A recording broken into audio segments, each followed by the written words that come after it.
There are still 3 weeks left of the season, but yet it feels like Barcelona's season is finished. Through the start of our season, we were not bad, but not the best, sitting at 3rd place or even 4th. Obviously, Girona had a brilliant start to this La Liga season, and Real Madrid, they're just unstoppable. In the Copa del Rey, obviously, it was a 3-2 result in the round of 32 against 3rd division mid-table side Barbastra. I remember that a lot. We almost lost. However, we did end up losing in the Copa del Rey quarter-final to Athletic Club / Athletic Bilbao 4-2. So, out of the Spanish Cup. But, you're probably saying, we still have the Supercopa de España, which was on the 11th of January, and beat Osasuna in the semi-final 2-0. And then face Real Madrid, who beat Atletico Madrid in a very crazy game. And Real Madrid absolutely thrashed us 4-1. Ronaldo Araujo getting a red card. I mean, are we really surprised? Nothing new. Vinicius absolutely destroyed us as well.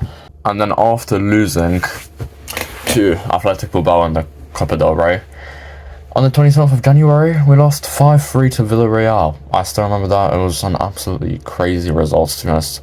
That run of games was just horrendous. Xavi came out after that game and said that he's going to leave at the end of the season. And that's when every Barca player woke up. And that's when we started performing. The following games were 1-0 win over Osasuna, 3-1 win against Alaves, 3-3 draw with Granada. Granada are obviously a hard team to play against, so obviously not the best, but not the worst. And a 2-1 win over Celta Vigo. And then the knockout stages of the Champions League came, the round of 16, because, of course, we did finish first in our group, but barely. Yeah, 12 points. Porto second on 12 points as well. Shakhtar Donetsk third on 9 points. And then Antwerp last on 3 points. We did beat Antwerp 5-0 in the UCL in the first match there, and it was all looking good. We lost 1-0 to Shakhtar Donetsk. How horrible. And I believe we also lost to Antwerp.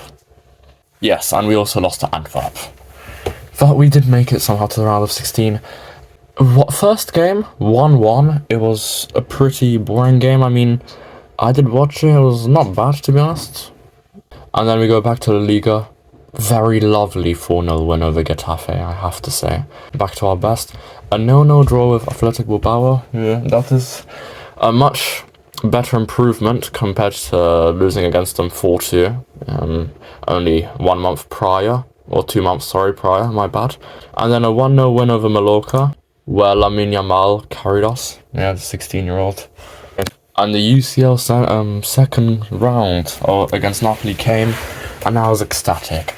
I had a feeling we could get the win, and that's exactly what we did. Fermin Lopez opens the scoring. Joao Cancelo continues that. We're up 2-0. Ramani, very nice goal for a centre-back, and then Lewandowski finishes it off in the late into the second half, and we win 3-1, which means on aggregate we win 4-2, meaning that we're into the quarterfinals. Let's go. I really thought I was worried that we were going to bottle, but we did extremely well. And then the UCL quarterfinals came, and I was hoping we would get either Arsenal, but Arsenal are good. Bayern Munich, I kind of wanted to get some revenge against them, possibly seeing as their season was going very badly, or just Dortmund or Atletico, but we ended up getting PSG. We followed up this Napoli win with a 3-0 win against Atletico Madrid. Brilliant result. Joao Felix, Robert Lewandowski, and Fermin Lopez. We also beat Las Palmas 1-0 with Rafinha getting the only goal of the game. And then the UCL quarterfinals came, where the first leg was in Paris, and we did manage to beat them 3-2. Honestly, what a match. Rafinha with 2 incredible goals, and Pedro, he just came on. Beautiful assist, that's why he is most likely my favourite player. Dembele, of course, a snake, but that was a lovely goal from Christensen. Christensen has actually got quite a few goals this season. He's done brilliantly on set pieces. We all know the story of that game. We scored 1-0, Dembele equalised, then they got that second goal to make it 2-1 for PSG, but then we fought back. We held some hope going into that second leg, but before we could get to that second leg, we had to play a quick La Liga game against Cadiz, which Felix scored a very nice bicycle kick, I have to say. I have been trying to recreate that in the last 2 weeks, and I'm still failing. And then that home leg came, leg 2 of 2 against PSG, and they absolutely thrashed us. I'm sorry, but Gundogan did not deserve a yellow for that. As soon as Araujo got the red card, I knew we were screwed. Of course, we got the early lead with Yamal dribbling, and then it came off Rafinha's shin. Nice goal. But then we just lost our heads. Araujo getting himself a red card for barely any contact. But yes, still, he shouldn't be doing stuff like that. He should have just let the attacker go on and let Ter Stegen deal with it. And if we conceded, it's fine. We would still have been up, of course, because we won 3-2 in the first leg. Yamal was subbed off, leaving us with no attacking threat. Then Dembele, Vitinha, and 2 Kylian Mbappe goals just destroyed us, which means our UCL campaign was out. At this point, we were out of the Supercopa de España, we were out of the Copa del Rey, and we were out of the UCL, and it was looking very likely that Real Madrid would win La Liga, but we still had to try and fight for La Liga. Real Madrid versus Barcelona followed this PSG loss. A lot of questionable things happened, we'll say the least. That Barcelona goal, that was disallowed. Obviously, La Liga should actually think about investing in goal line technology, but no, of course we don't have to, no. Nothing ever bad comes from not having this technology. Actually, guys, a lot has happened. Bellingham did score that last goal to make it a 3-2 win for Real Madrid. And Xavi has now decided to say that he will be staying after having a meeting with Joan Laporta and multiple other superior, I don't want to say superiors, but higher ups in the board, etc.